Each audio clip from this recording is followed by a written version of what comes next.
You're listening to another episode of Rig Recon Live. I'm Bruce Quick alongside Jason Witmier. And before we get started on today's podcast, make sure you follow us on social media. You can find us on Instagram or Facebook. That's at Rig Recon. You can find this podcast wherever you get your podcasts, including YouTube. Make sure you turn on those post notifications and subscribe so you know when all the new episodes come out. And then most importantly, visit our website, rigrecon.com, for all the latest apparatus information. So, Jason, an exciting episode today. We're joined by a legend in the industry, should I say, Brian Brush, a household name here at Elkhart Brass. And if you don't know, is one of the main instructors that we feature on Brass Tacks Hard Facts. And as we just learned, he's the founder of our name, Rig Recon. So really special to have you on. So Brian, thanks for joining us. I'll let you talk about your background and all the stuff you're involved in. Well, man, I'm excited. This is great to come over and do an episode with you guys and not just the Brass Tacks.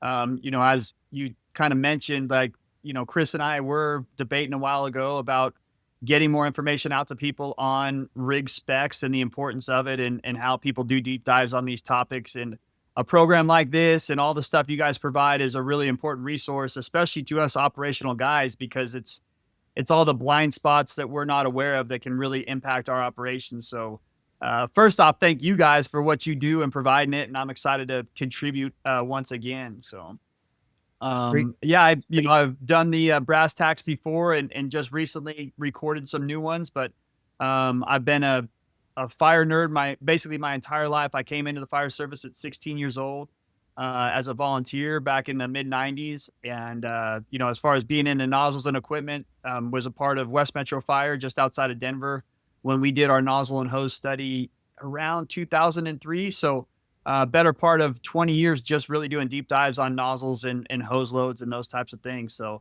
I'm excited to just be a resource for anybody, anytime, through our department or through, Elkhart Brass or through anything that I'm a part of, fire engineering, anything like that. So, I'm a nerd, man, and I'm here to nerd out on some stuff. Awesome. We're so happy to have you here, Brian. Looking forward to what we're going to talk about today. So Brass Tacks Hard Facts, there's 3 seasons out there and season 4 just wrapped up. You guys just finished people don't realize how painful it is, but the painful process of recording, it's a lot of fun, but there's some pain associated with it because it's several days of take 1, take 2, take 3. So we're going to hammer right through the podcast without having to worry about that. One of the episodes that you are featured in the upcoming season 4 Brass Tacks Hard Facts is the modified Minuteman load or hose bundle. And we're not going to steal the thunder from that episode, but we are kind of going to dive into what you do with that Minuteman load and talk about how we design an apparatus to make sure that we're accommodating what it is that you're looking for when you do this type of hose load. So let's start with just a general discussion on crosslays. Different terminologies used across the industry. When we talk about a crosslay, we're talking about that pre-connected hose line right above the pump panel, right behind the cab, basically. So popular options out there in the industry, single stack or double stack. And I know that's going to affect your hose load. Go ahead and talk about single stack versus double stack, if you would. I think it's an interesting question, when you bring this up, because, once again, back to rig spec and then again to this Brass Tacks season, talking about hose loads, you really have to look at everything as a system.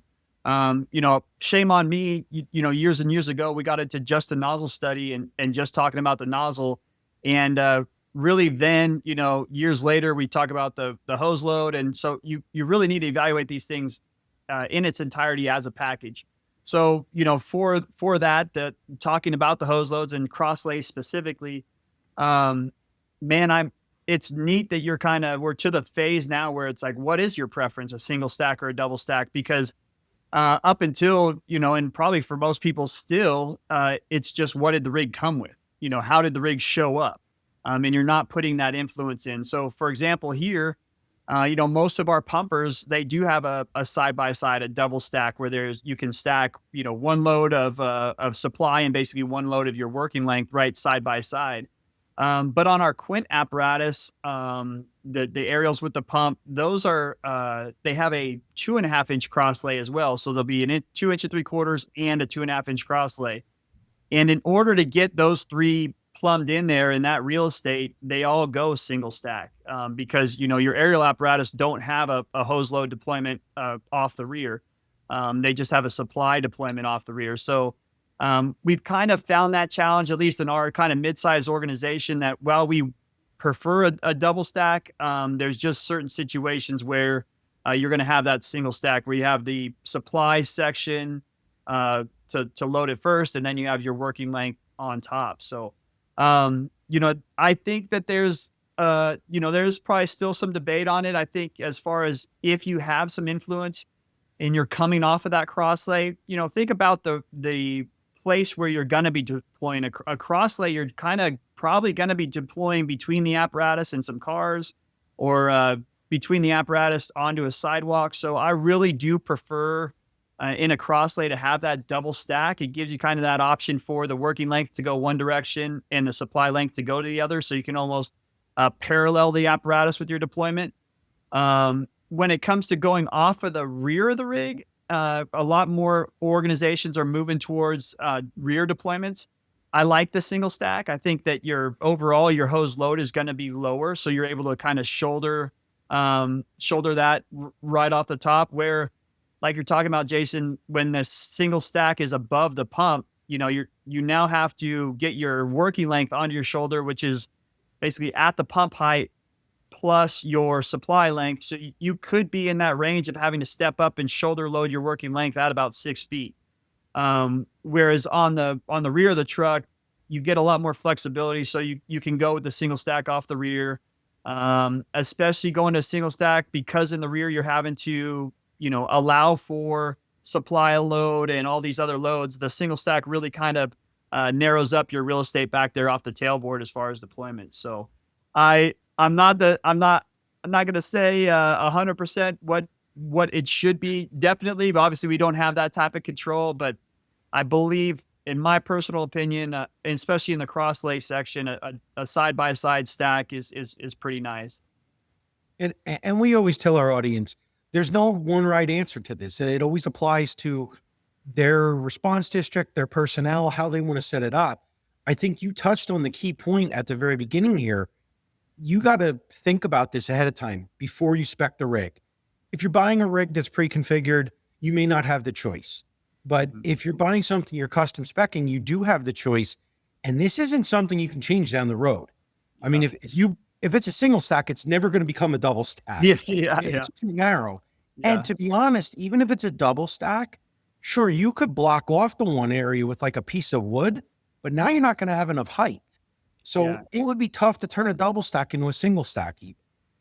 And, I've seen, one of the things that drives hose load discussions is apparatus spec. I've even seen some apparatus with a midship top mount pump, that have that pass through, and it can be as wide as 3. For example, they may have plumbed it to where it could serve as a 2.5 bed or an 1 3/4, give you that kind of versatility.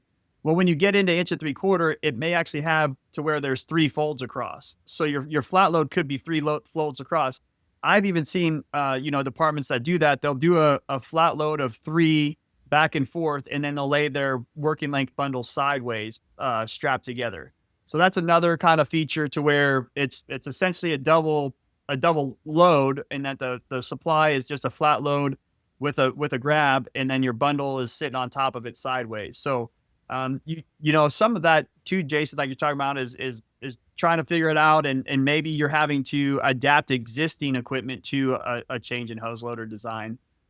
So many departments, back in the day, were just flat loaded cross lays.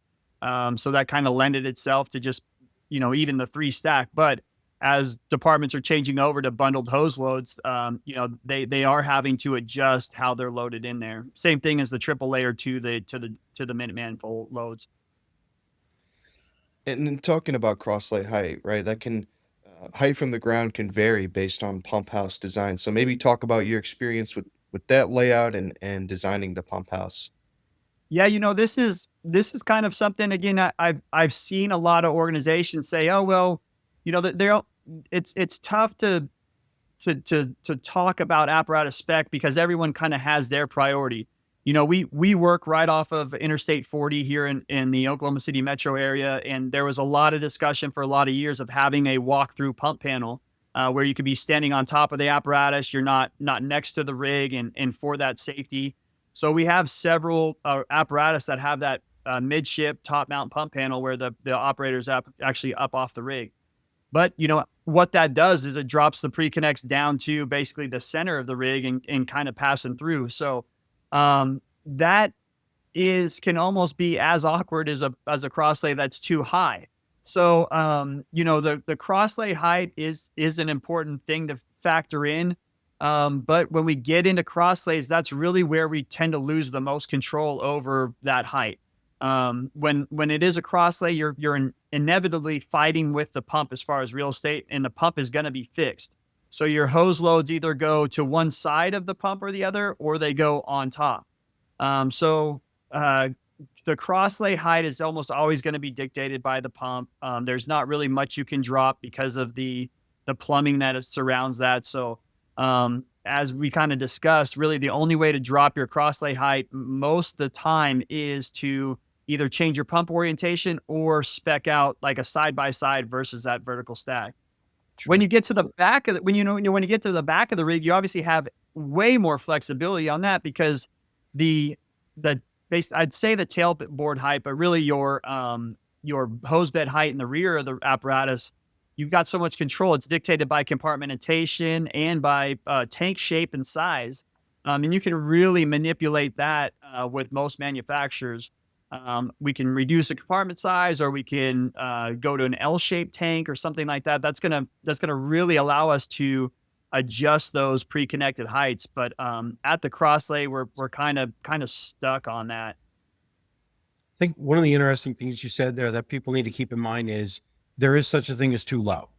Because trying to pick that shoulder load up is just as difficult sometimes as too high. Yeah. Well, and even for the pump operators, making connections and stuff, you'll see a lot of times a pre-connect that goes towards the rear of the rig. Well, now that hose is coming across where you would be making a lot of your external outlet connections. So when you're leading right into the plumbing, which was the next part of this discussion. I love it. So there are two ways basically to plumb the traditional crosslay. And back in the day, they were all plumbed inside the middle of that crosslay area. Want to throw out an apparatus term for some people. If you don't know what it's called, it's a chick sand swivel. And that's that small 1.5 inch fitting that can swivel either direction so that I can bring that crosslay out either side of the truck. The thing is, sometimes you lose some length of your hose by doing that. It's harder to make the connection, especially if it's a single stack. So there are options to bring that discharge right out the side pump panel, but then there's pros and cons to that. So Brian, if you want to talk about how that would affect the hose loads that you're teaching, if it was a chick sand versus coming right out the side panel. Yeah. This is one of those, great balancing acts and such an example of what you gained, you also lose. When you think back in the day when there was no pre-connected hose lines, there was just beds of hose and external connections. And that's still really the most ideal is stretching hose and making the connection where it needs to be.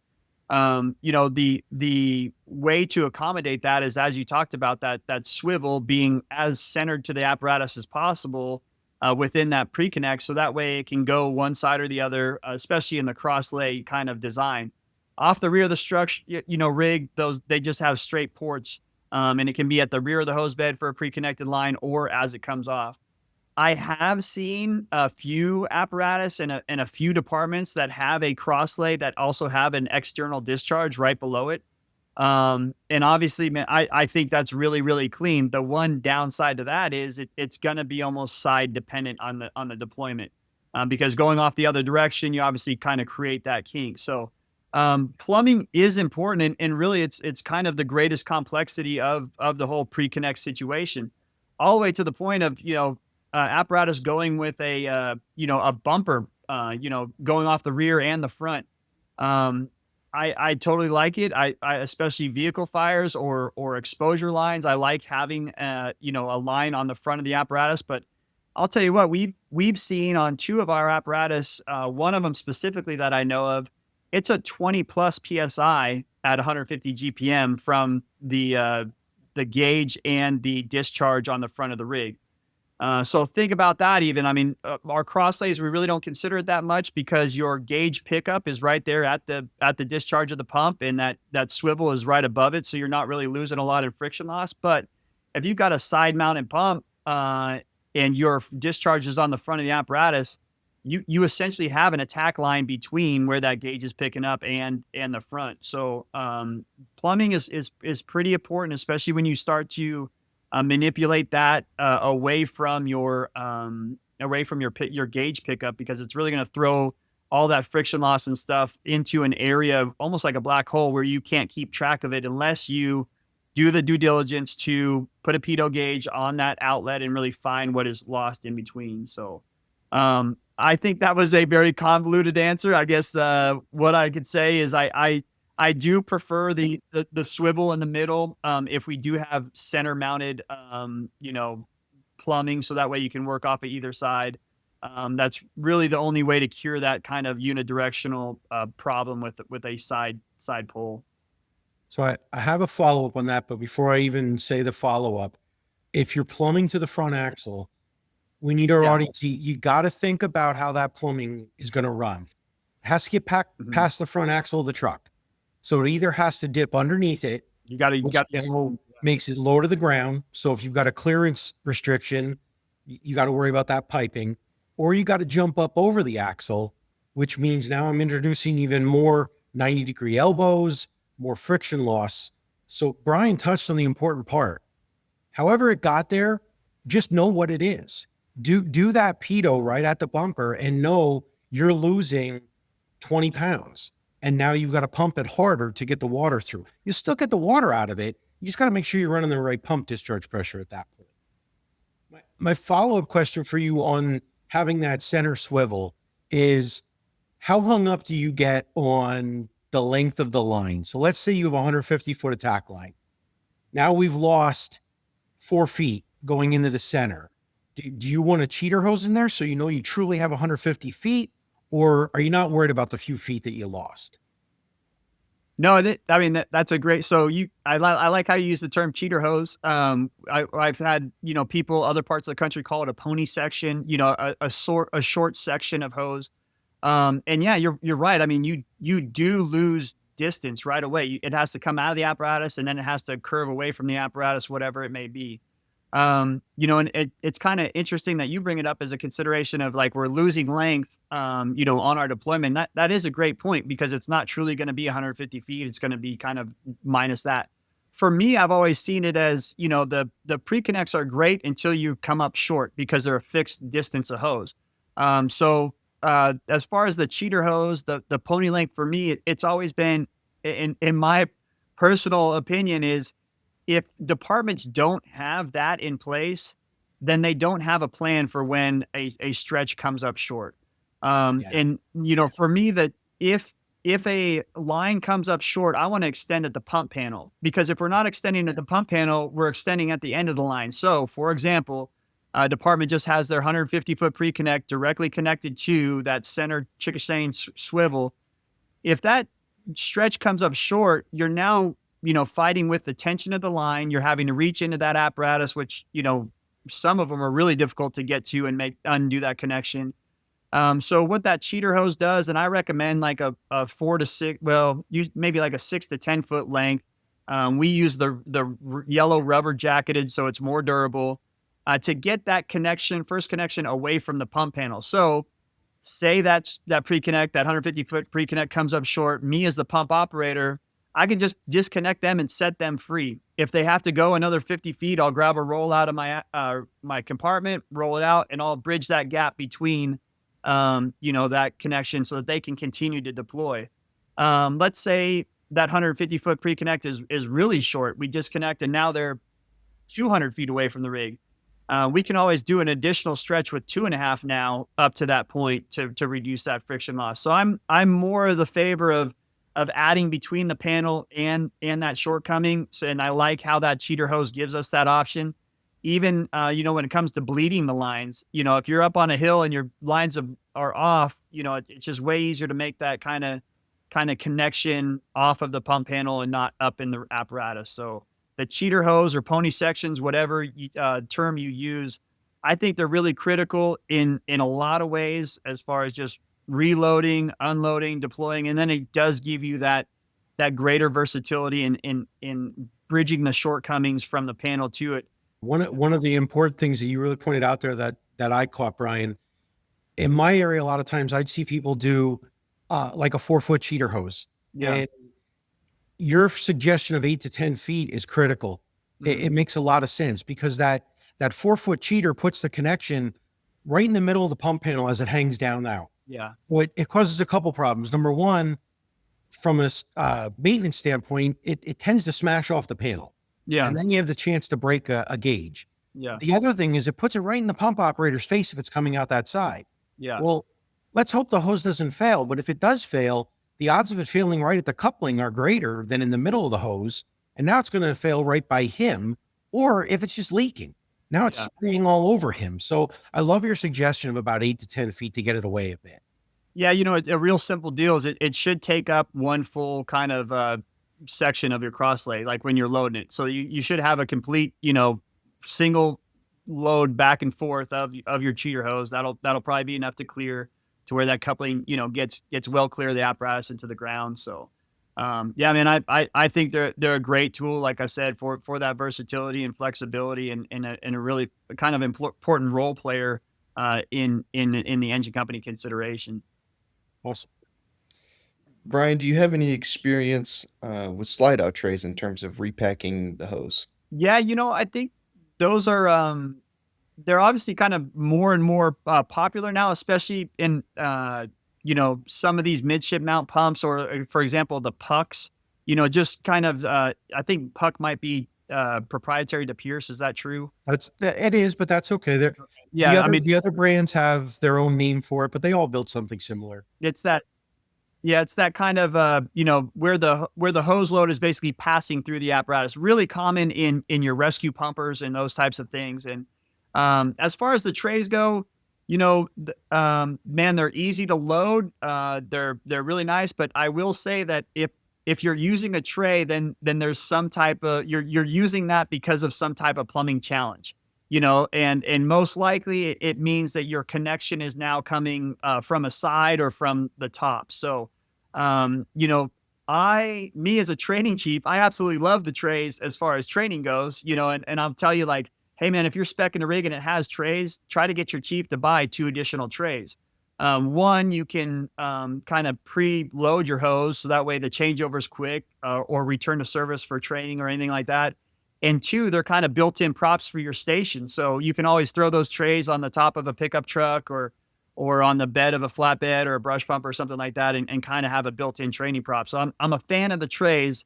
The one thing I will say is that don't try to get trays built into your rig because, the traditional model would be you're just making the connection at the bottom of your hose load and you're loading your hose on top of it. So some reason for you having to use a tray is probably going to change your hose loads. And to that matter, if you are changing to an apparatus and you've never used hose trays before, that should be kind of a trigger for you to say, is our current setup going to work on this new apparatus, or what types of things are we going to have to change? There's also, in my experience, a lot more friction in the trays versus a standard hose bed. And when I say that, I mean like the departments who are going with a side-by-side Minuteman load and use hose straps. I've seen that some of those trays are really, really tight, and they have kind of some, a more aggressive texture. So when guys are deploying their bundles, sometimes they're popping the Velcro straps, pulling them out. So any little kind of a feature and adjustment that may sound like a benefit has a cost at some point. I think the thing to keep in mind is if you're going to do the tray, plan ahead, because a lot of people, there's a standard width for a crosslay, and the OEM will keep that width, and then the tray will reduce that width. So just make sure you're speccing it that you want that width to be inside the tray, not just inside the crosslay. As we wrap Correct. up, I mean, that's.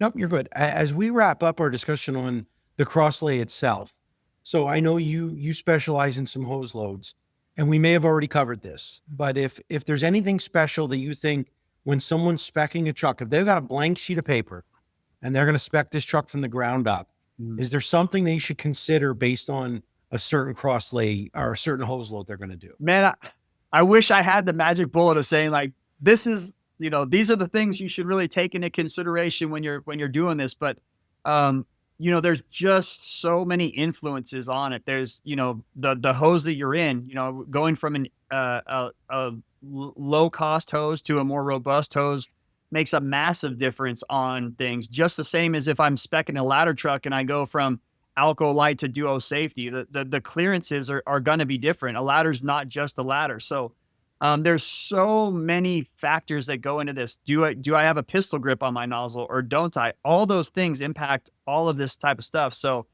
I guess if I were to give you a special consideration, it would be give this stuff special consideration. I mean, the devil is in the details. All of this stuff is important. Everything influences and impacts something else. It's the butterfly effect. So, some really pay attention to what's going on here, because what might make a rig easier to park or something like that might have a very, very serious impact on what our true mission is, and that's getting water on the fire. You touched on a couple without just listing them out, and just so our audience catches them. Pistol grip you touched on. Do I have a pistol grip or not? And what brand hose? Because every brand hose is just a little bit different in width. So if you know the brand ahead of time, it's important to note that before you spec it out. Yeah, and give yourself some grace too. I mean, like you talked about the hose beds being a little bit wider, and then the trays taking up. You're absolutely right. I've seen departments go to trays, and then when you think about width on both sides and the bottom, that can eat up a better part of 1.5 inches, which is pretty important when it comes to those how it gets in there. So it's really a tug of war constantly. Yeah, so as we sort of shift here, Brian, one of the presentations that you've been associated with in the past is the exponential engine. So maybe if you want to walk us through the concepts behind that approach.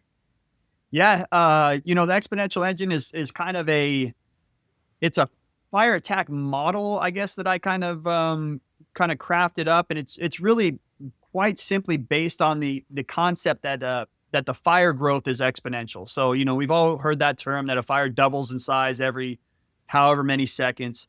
So my idea was to basically take that and apply it to, our fire attack model, and especially using kind of the baseline of 150 gallons a minute for a residential fire attack.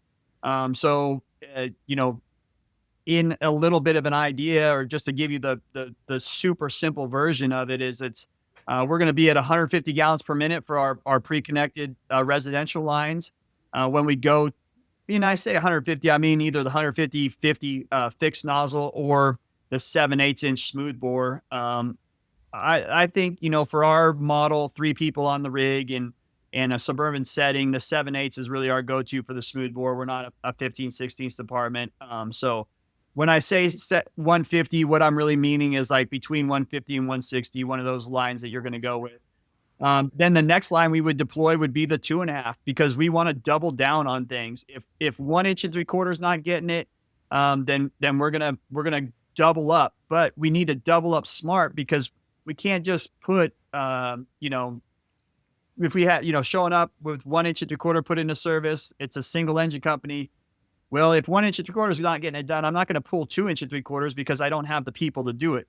So my next go-to is going to be the 2.5 with the 1 3/16. That's flowing 300 gallons a minute. So we immediately double down on what we're going to go with it. So 1 3/4, 150. Our 2.5s are flowing 300 out of the 1 3/16 smoothbore. And then if the 2.5 isn't getting it done, then we're going to drop a ram, or we're going to go with our deck gun. And both of those in our department, we're leading off with that 1.5 tip, which is 600 GPM. So you can see 150, 300, 600. We have an exponential approach to our fire attack plan, at least our initial operations right off of that rig. Are they going to be sustained? Maybe not. Leading off with a 600 GPM tip, and you have a 500 gallon tank. We're not really looking to go long duration with it. We just want to knock it down and get some power back in our hands and take some power out of that. So Even to the supply side, we run we are a department that is in 4-inch lines. We've chosen to go with 4-inch. We had the opportunity to go to 5-inch, but we prefer the 4-inch setup on supply. A single family dwelling, we're going to lay one supply line. If we're offensive, usually that's going to give us enough volume to handle a residential fire.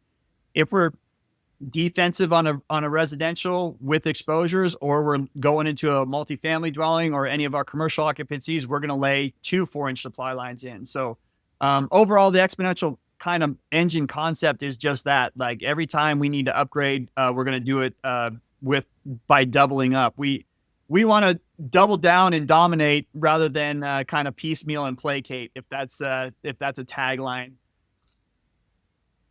I love it. Double down and dominate.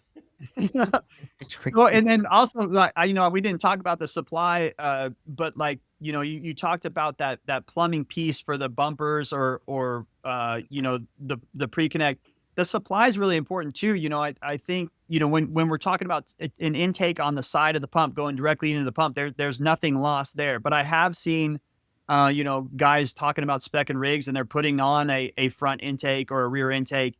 And man, they are handy places for connections, especially for that single driver who's making that connection on the front of the apparatus, nosing into a plug, or those narrow streets where we're laying off the rear, our supply line, to just bring that supply line right into the rear. But to your point, Jason, that also has a cost to it as far as the plumbing, where on our supply side, there's friction loss cost all the time, either water coming in or leaving the apparatus. So be real diligent about your intakes as well as your outlets. Especially if you're drafting. If you're drafting out of a front bumper suction, you might want a dedicated primer in there, because you're going to have a low point in that plumbing. And it's going to be really hard to pull that draft just from the main primer. Mm-hmm. So another conversation here piece is the quick attack high flow line. I think everybody's rig, at Elkhart, we shy away from the word blitz line. Yeah. Just because of product. But let's face the facts. In the industry, is known as a blitz line. That line, the idea is to get big water fast. And our Ram XD is a product that gets used a lot on that line. When you talk about the Ram XD, there's a couple of connections you can do on the front. Your nozzle can be a fog nozzle or a smoothbore, but it's not just that simple. When we talk smoothbore, you've got the options of a deluge tip, a triple stack, quad stack. Can you talk about the difference between those? Well, we'll throw in your opinion on fog if you'd like, but also your opinion on those 3 smooth bores and how they differ and how the functionality is between them.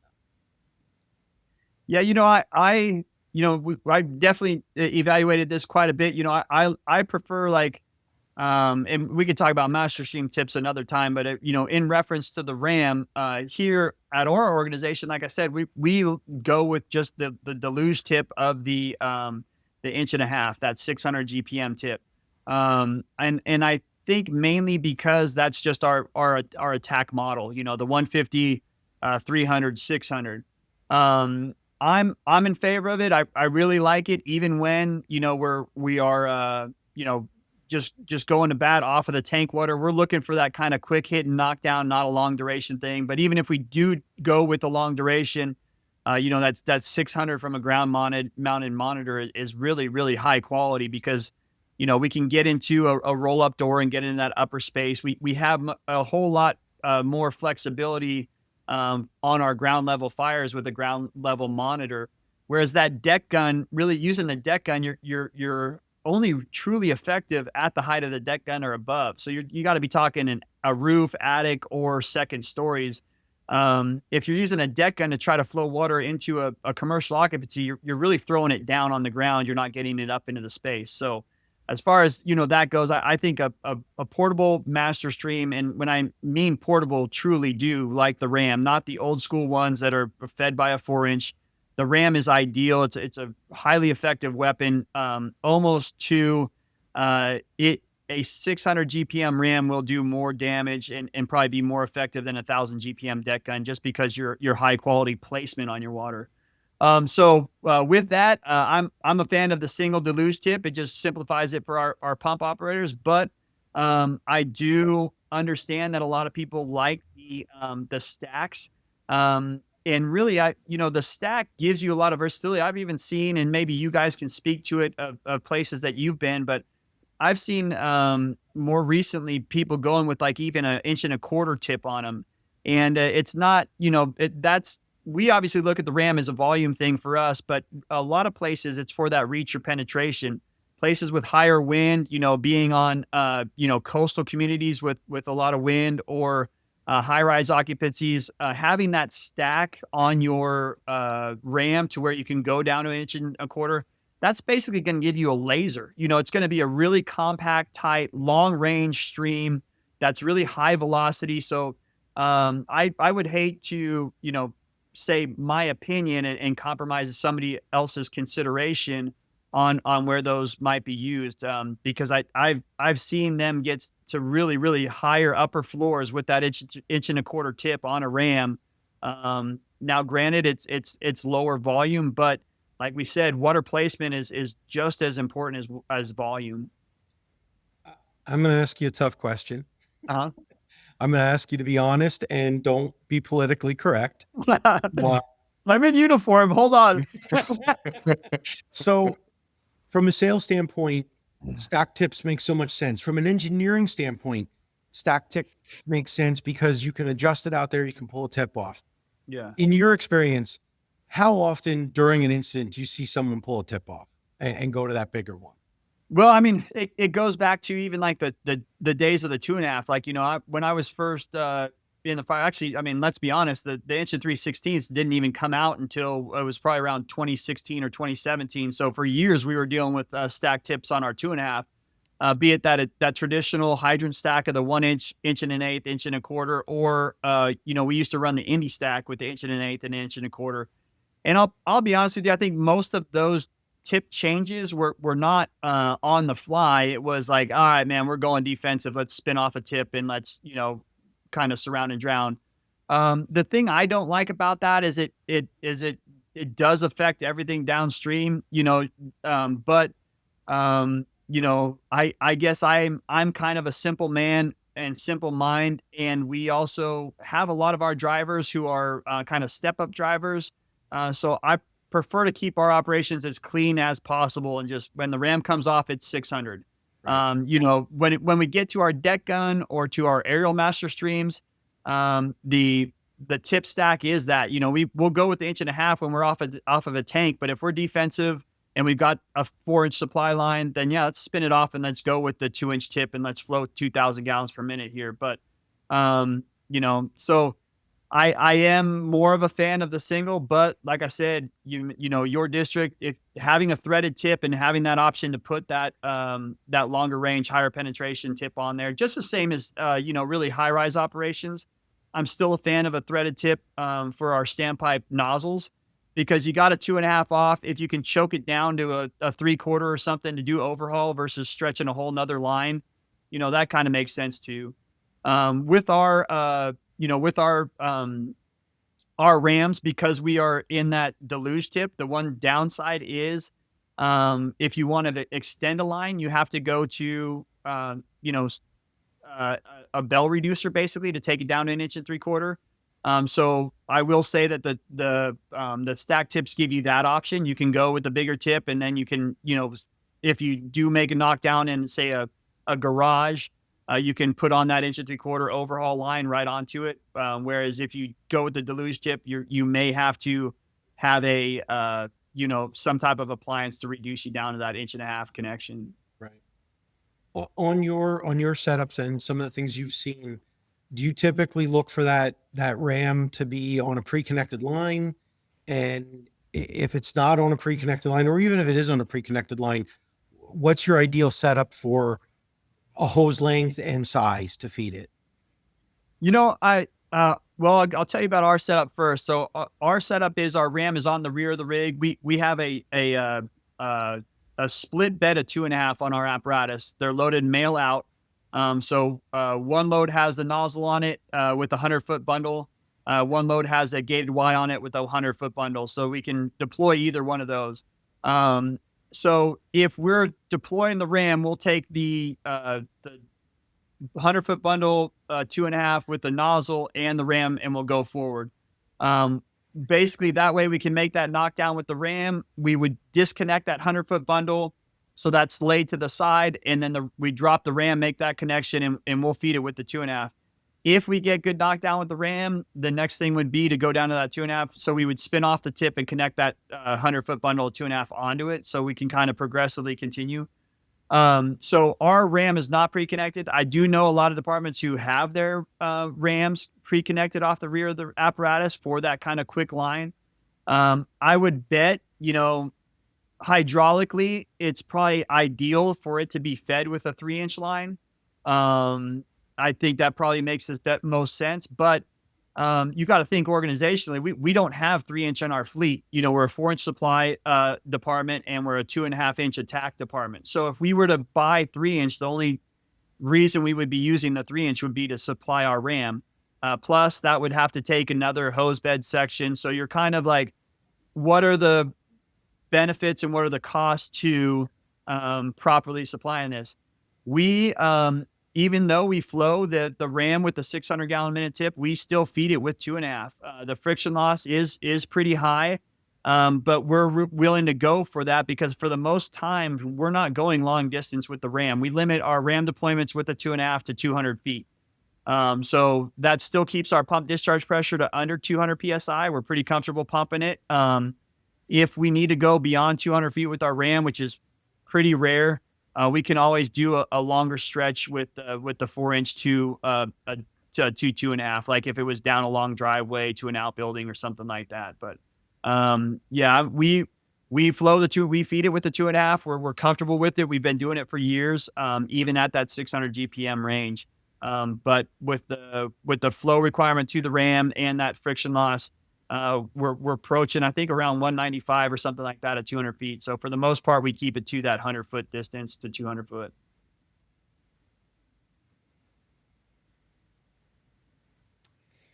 And Brian, as we sort of wrap up today, we like to reemphasize some of the points that we talked about. I know this question can vary on application and setup like we've talked about, but do you feel there's 3 maybe key things that an apparatus committee should consider when designing their hose load / pre-connect package?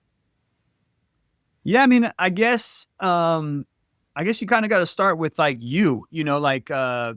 and maybe probably most likely your history, and really kind of like, well, why are we reevaluating our hose loads? What brought us to this point? Was it things that went well in the past? Was it things that didn't go well in the past? Is it a change in apparatus? So kind of like, first consideration should be your history, the goods and bads from previous rigs. Use other rigs. If you have 5 rigs in the fleet and you're about to spec one out, go test things out on those apparatus. They're going to be your best gauge of what worked or not. And then, review those fires, especially your memorable fires. They were memorable for a reason. Either, it was this legendary performance that made you great, or it was a complete cluster and it went south. So like, what about those incidents were the successes or the hindrances, and was that related to a deployment or to an apparatus spec or something like that? I mean, beyond that, it's being open-minded and doing your reconnaissance, if you will, going to an FDIC or going to neighboring departments and finding out, well, how do they have it set up and why? Because anything that's different from you is probably different for a reason, and be open-minded to hear. And even if it doesn't change your way, maybe it will reinforce your way of, oh yeah, that rig looks just like us, but I want to hear why their rig is just like ours, because maybe they have a different justification for it. And that could be what I take back to one of the naysayers in my departments. Well, have you ever considered this? This is why it's that way for them. So, as nerdy as I am, I mean, when I'm on vacation, I'll go check out a firehouse just to be like, I'm now officially states away from home and states away from all our regional and local influences. And I look at this fire truck. Why is it like that? Well, maybe it's just because all pure stock units look like that. Maybe it's because they have spent the time with their apparatus committee and their nozzle committee, and they've really determined that this is best practices for them. And I want to learn about it. So, Right. Yeah, I mean, my wife hates it, but that's how I roll. I'm gonna get into everybody's business and try to find out. And if they say I don't know, it's the wrong shift to ask the question. So you just got to come back the next day. And She then just hates when you start signing autographs. yeah, yeah.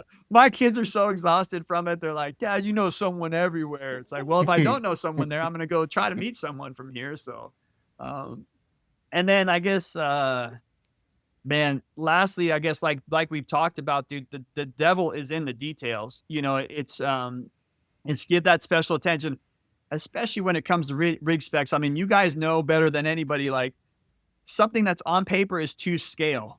So inherently, the little things on paper are big freaking things in real life. You have to you won't notice on a drawing that has the little guy next to it that that cross lay bed is an inch shy of what you need for your sniper hose or whatever maybe and you'll just overlook it. So I built a house with my wife. I know how this goes. Sometimes you have to make models and really like size things up to say this is how this really is in real life and you have to give those considerations. And just I mean the downside to rig spec, the downside to all these things is that um fire apparatus aren't like going to the grocery store and going, well, this peach is too ripe and this one is too hard and this one is exactly right. You're just gonna get what you get and what you may be after. No one else around you has the ability to check out. So you just have to really look and overlook and look again and give the plans to someone else because you never know when that grammatical error is going to end up in a major operational failure. Yeah. Well, I think it was a great episode today, Brian. And again, I appreciate your time. A lot of great nuggets and great points. And like I alluded to at the start, since we found out that you created the name Rig Recon, we'll have to get you to an NIL deal here soon. We'll get the lawyers together and everything and royalties. But nevertheless, at the end of the show, usually I pass it off to Jason for any final comments and wrap up, and then we'll call it a day here. I'm just going to sum up. Thank you very much for being on, Brian. I think there's been some There you go. great information passed along here. Bruce, I'm back now. I'm sorry. I froze up. You're good. Just thank you for Brian for everything today. You've got a wealth of knowledge here to offer to people. If you haven't gotten it by now, listening to Rig Recon, we're not the answer to your problem. Like, we're not going to tell you this is how to do it. We're always going to throw out, here's some of the things we've seen. Here's some ideas. Here's the things you want to consider. And I think the biggest thing that you really hit on, Brian, I love the catchphrase, the devil's in the details. It truly is. So maybe when you're putting your apparatus committee together, it's a 300-page document. People are worried about the engine. They're worried about the pump size. They're worried about the axles. Maybe you just want one or two guys that are really involved in the firefighting aspect to it to focus on your pre-connects, on your cross lays, on how your hose loads are going to be carried. And I thought of something funny. You said, when we talk about hose and nozzle evaluations, we laugh and say, well, we're fighting a parking lot fire. Well, when you're thinking about building your rig, if you made that parking lot because you burned the building down, maybe you want to consider how that happened and if you want to do something different this time. That's all right. I do, I think this is great that we're having these types of discussions. And one thing, it's so funny. It's like when you're going through an apparatus spec, you feel like you're the only one who's ever done this and all the responsibility and weight of the world is on you. And if you mess it up, it's going to be a 20-year bad decision. But everyone around us is going through this all the time. And the fact that you guys are doing this, Rig Recon, you can reference back to it. It may not be accessed, by someone for, ever. And then you just kind of say, hey man, you're speccing a rig. Why don't you just hop on and check out the Rig Recon episodes? Because little things that we don't know about lighting and, you sit down in your discussion with someone and they're like, oh yeah, well, what, lumens. And you're like, what?